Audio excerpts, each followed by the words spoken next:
अधिक होगी, प्रत्येक आदमी अधिक से अधिक अर्निंग करेगा तो हमारा देश ग्रोथ करेगा, हमारा राष्ट्रीय आय ग्रोथ करेगा और हम विकसित देशों की श्रेणी में शामिल हो जाएंगे।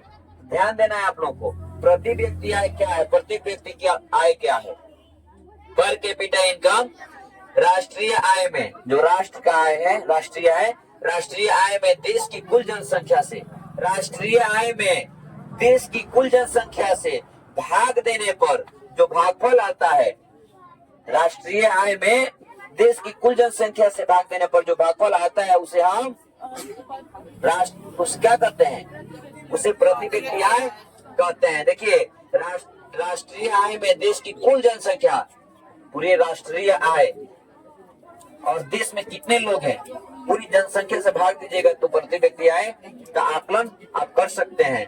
तो देखिए, प्रति व्यक्ति आय का एक सूत्र है, इस फार्मूला को याद रखेंगे। प्रति व्यक्ति आय बराबर राष्ट्रीय आय बटा देश की कुल जनसंख्या।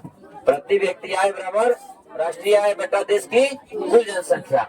अब देखिए, अगला क्वेश्चन है, VVI क्वेश्चन है, ये भी पूछ सकता है एग्जाम में। भारत में सर्वप्रथम राष्ट्रीय आय की गणना कब और किसके द्वारा की गई थी? भारत में सर्वप्रथम राष्ट्रीय आय की गणना कब और किसके द्वारा, किस संस्था के द्वारा की गई थी? भारत में पहली बार राष्ट्रीय आय की गणना की गई थी।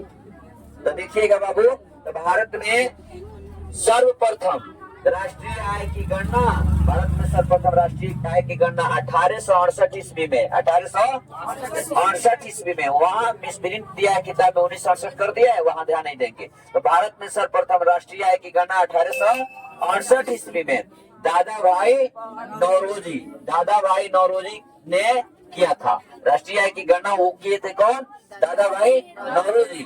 और उस समय देश के लोगों का प्रति व्यक्ति वार्षिक आय, हाँ, देश के प्रति व्यक्ति लोगों का वार्षिक आय, एक आदमी का वार्षिक आय था ओनली 20 रुपया।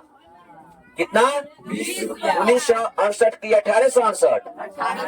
अब मिस्टेक मत कीजिएगा, 1868 ईस्वी में आजादी के बहुत पहले, अभी अंग्रेजों का शासन था, देश गुलाम था, उस समय प्रति व्यक्ति आय कितना था? 20 रुपया। किसने बताया था? दादा भाई नौरोजी। तो क्लास एंड करते हैं, फिर अगले क्लास में हम मिलते हैं। जय हिंद बच्चों।